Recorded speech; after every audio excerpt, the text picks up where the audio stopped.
दोस्तों, हो सकता है कि मेरा प्रेजेंटेशन आपको थोड़ा अलग लगे, लेकिन मेरा फोकस व्यू बढ़ाने पर नहीं बल्कि सही एनालिसिस पर रहता है। इसलिए वीडियो को पूरा देखिए, क्योंकि आज जो भी बात होगी उसे आसान भाषा में और पूरे एनालिसिस के साथ समझेंगे।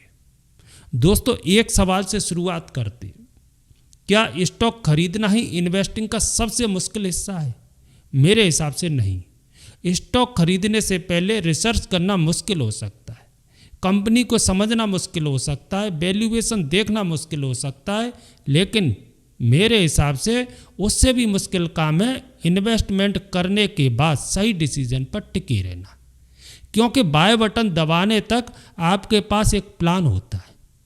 आप सोचते हैं कि मैं इस कंपनी में लॉन्ग टर्म के लिए इन्वेस्ट कर रहा हूँ, बिजनेस अच्छा है, ग्रोथ की पॉसिबिलिटी है, मैं शॉर्ट टर्म प्राइस मूवमेंट को इग्नोर करूँगा।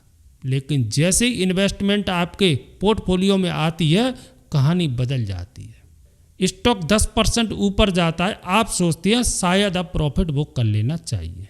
फिर वही स्टॉक 15% नीचे आता है, अब माइंड कहता है कहीं बहुत बड़ा लॉस ना हो जाए। फिर न्यूज़ आती है, सोशल मीडिया पर लोग अलग अलग बातें करने लगते हैं। कोई कहता है स्टॉक अगले साल डबल होगा, कोई कहता है कंपनी खत्म होने वाली है, और धीरे धीरे आपका original investment plan market noise में खोने लगता है।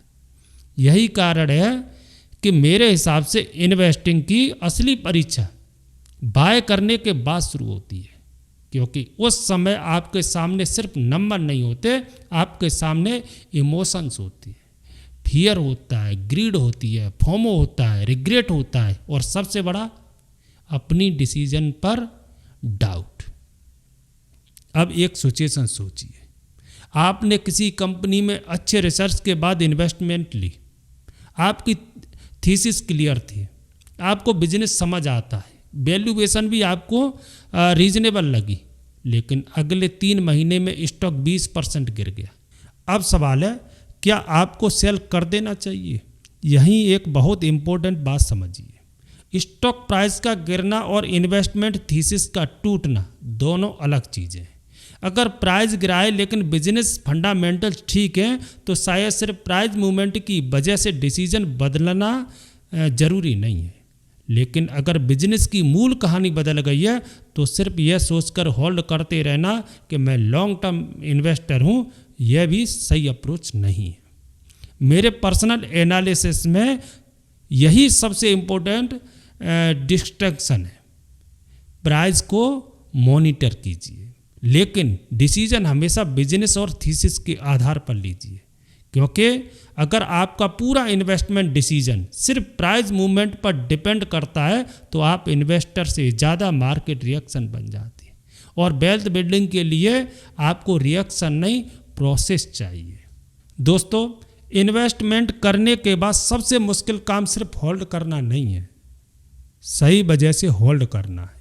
यह दोनों बातें अलग हैं। कई इन्वेस्टर कहते हैं कि मैं लॉन्ग टर्म इन्वेस्टर हूँ, मैं बेचूंगा ही नहीं।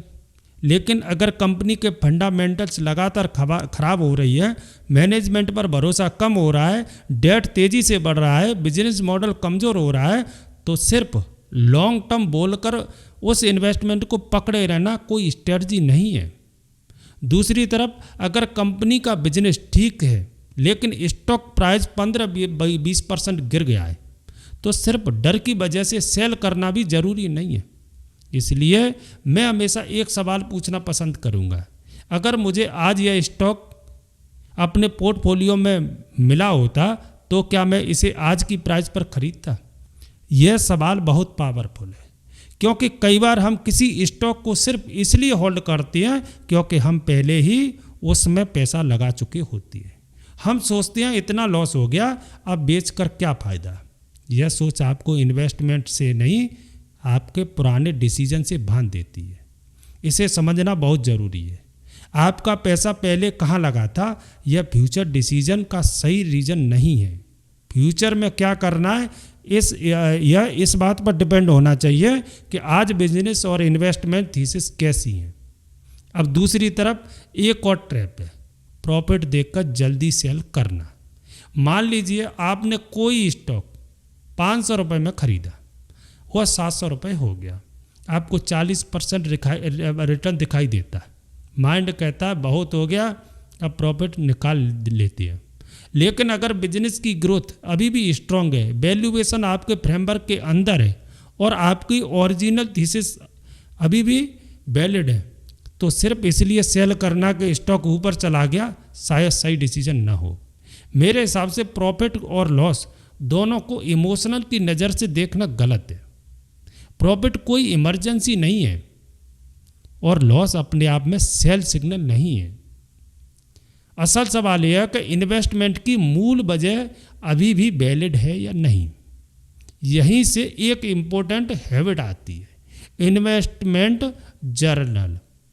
जब आप कोई स्टॉक खरीदते हैं तो देखिए मैंने इसे क्यों खरीदा, मेरी ग्रोथ एक्सपेक्टेशन क्या है, मुझे कौन से रिस्क दिख रही है, किन कंडीशन में मेरी थीसिस गलत मानी जाएंगी और किस वजह से मैं एग्जिट करूंगा। क्योंकि दोस्तों जब स्टॉक प्राइस गिरता है तो हमारा माइंड बहुत जल्दी कहानी बदल देता है। लेकिन अगर आपने अपना ओरिजिनल रीजन लिख कर रखा है तो आपके पास खुद को चेक करने का एक रेफरेंस होता है। मेरे पर्सनल एनालिसिस में यह एक बहुत पावरफुल हैबिट है। मेमोरी पर भरोसा करने से बेहतर है कि अपने इन्वेस्टमेंट डिसीजन को लिख कर रखा जाए, क्योंकि मार्केट स्ट्रेच में हमारी मेमोरी भी न्यूट्रल नहीं रहती। दोस्तों इन्वेस्टमेंट करने के बाद एक और मुश्किल काम है, कुछ न करना। और यह सुनने में जितना आसान लगता है असल में उतना ही मुश्किल है। मार्केट में हर दिन कुछ ना कुछ हो रहा है।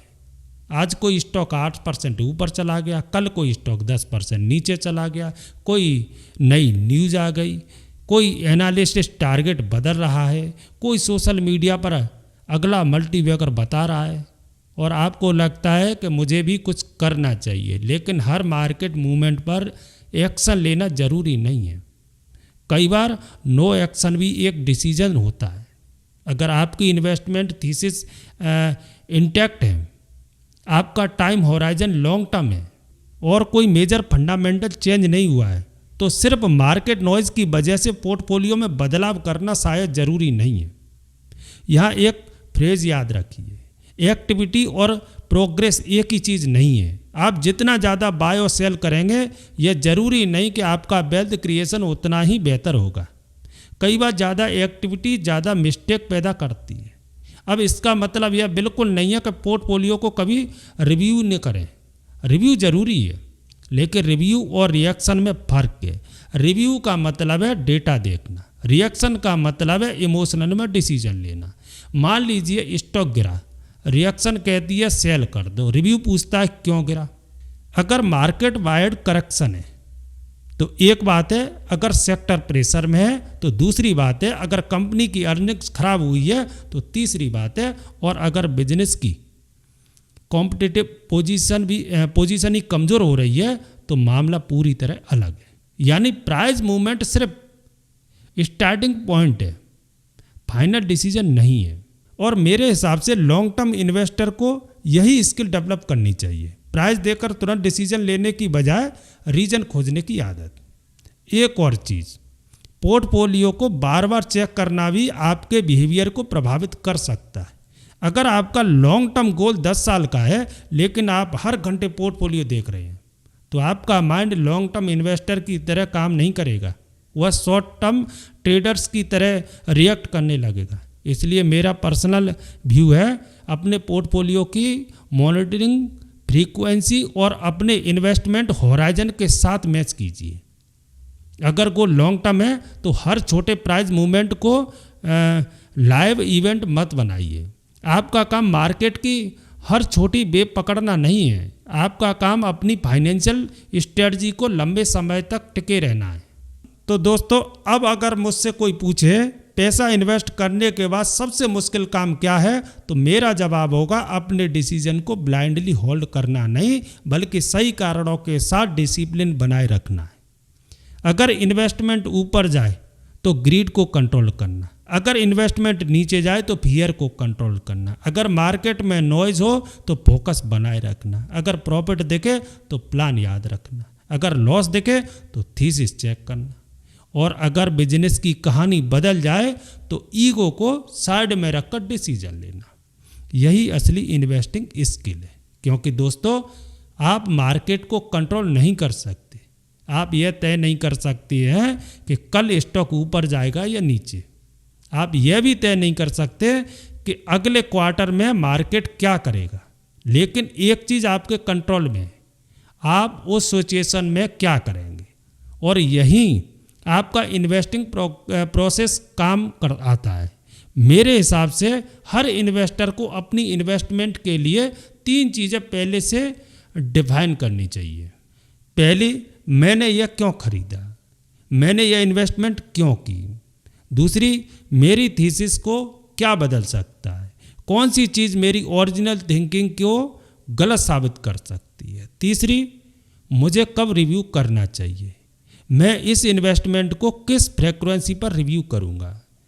इन 3 सवालों का जवाब पहले से मौजूद हो तो मार्केट के दौरान डिसीजन लेना काफ़ी आसान हो सकता है। और सबसे इम्पोर्टेंट, हर लॉस को फेलियर मत समझिए।